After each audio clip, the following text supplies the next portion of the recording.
வணக்கம். Welcome my friends. Thank you for our channel subscription. உங்கள் சப்போர்ட்டுக்கு ரொம்ப நன்றி. இன்னைக்கு எம்ப்ளாய்மெண்ட் ரஷ்யாவில் கன்ஸ்ட்ரக்ஷன் ஒர்க்கர்ஸ்க்கு இருக்குது. வரீங்களா? யாராவது ரஷ்யா உங்களுக்கு தெரியும், ஃபாஸ்ட் மூவிங். இந்த வாருக்கு பிறகு கூட இந்தியனுக்கு தான் வெல்கம் அதிகம். இன்னொன்று முக்கியமாக சொல்கிறேன், இந்த வார் வந்தவர் அந்த பிரச்சனை எல்லாம் இப்போ நடந்து இப்போ எல்லாம் முடிஞ்சு கொஞ்சம் ஓரங்கட்டி வருது பார்த்தீங்களா? இப்போது கரன்சி வேல்யூவில் நிறைய கூட. முன்னாடி ரஷ்யாவில் ஒரு வேலை பார்த்தா 50,000 அனுப்புவாங்க, அது பெரிய விஷயம். இப்போ அந்த காசு 70,000 வரைக்கும் வந்துடுச்சு. காரணம் என்னன்னா கரன்சியில் வித்தியாசம், வேல்யூ. ஓகே, அதாவது ஒரு நாளைக்கு இப்போ நீங்கள் வேர் ஹவுஸ்லாம் போனீங்கன்னு வச்சுக்கலாம், ஒரு நாளைக்கு 3000 ரூபாய் கொடுக்குறான் 12 மணி நேரத்துக்கு வச்சுக்கோங்க. அப்போ ஒரு மாதத்துக்கு எவ்வளவு? அதை கன்வெர்ட் பண்ணால் முன்னாடி 50,000 இடையே வந்துச்சு, இப்போ 70,000 தாண்டி வருது. அதனால் இப்போ ரஷ்யா போகிறதுல வாய்ப்பு இருக்குது. இப்போ நான் சொல்ல போகிறது வந்து construction. Okay, Moscow engineering company அவங்க கன்ஸ்ட்ரக்ஷன் ஹெல்ப்பர்ஸ் எடுக்கிறாங்க.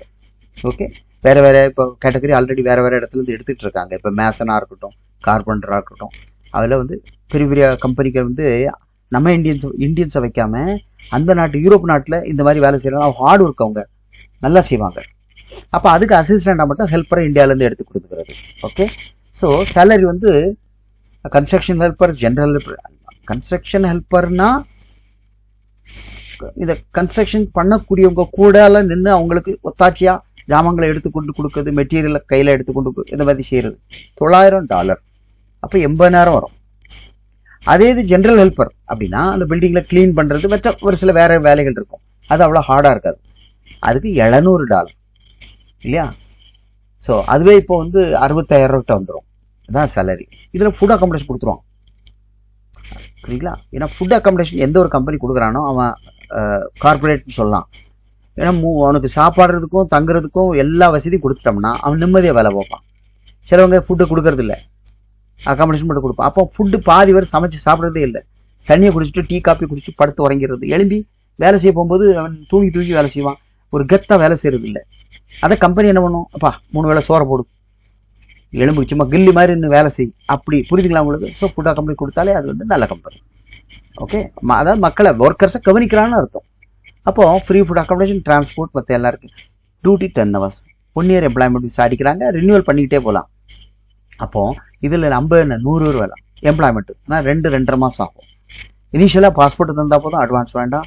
பிசிசி இதுக்கு தேவையில்லை. பாஸ்போர்ட்டில் விசா 1 வருஷத்துக்கு அடிப்பாங்க, ஏறி போகலாம்.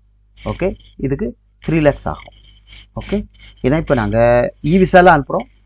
அது வந்து நம்ம இறங்கினா வேர் ஹவுஸு, சூப்பர் மார்க்கெட்டு, வேறு கடைகள், ஃபேக்ட்ரி எது வேணாலும் போடலாம். அது விசிட் விசாவில் அடித்து இறங்கி அங்கே அவங்க மெதுவாக தான் ஒர்க் பர்மிட்டாக கன்வெர்ட் பண்ணுவாங்க. ஆனால் வேலை செஞ்சுட்டு இருக்கலாம்.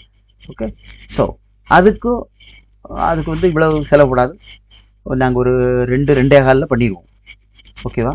15-20 நாளில் டிபார்ச்சர் ஆகிடலாம். அங்கே அவங்க இறங்கி உங்களுக்கு எந்த வேலை பிடிக்குமோ அந்த வேலையில் விட்டு ட்ரையல் விட்டால் ஓகே ஆச்சுன்னா அங்கே செட் ஆகிக்கலாம். மாதம் வந்து 70,000-80,000 அங்கேயே அனுப்பலாம். இது வேறு, இது கன்ஸ்ட்ரக்ஷன் கம்பெனி. இதுக்கு யாராவது போகணும் அப்படின்னு சொன்னால் நீங்கள் எனக்கு டாக்குமெண்ட்ஸ் வரும். ஜென்ரல் ஹெல்ப்பர் தான், ஆனால் ஃபீல்டு வந்து கன்ஸ்ட்ரக்ஷன் லைன் தான். ஓகே, பார்த்துக்குங்க. தேங்க்யூ. அடுத்த வீடியோவில் சந்திப்போம். மறக்காமல் சப்ஸ்கிரைப் பண்ணுங்கள். தேங்க்யூ.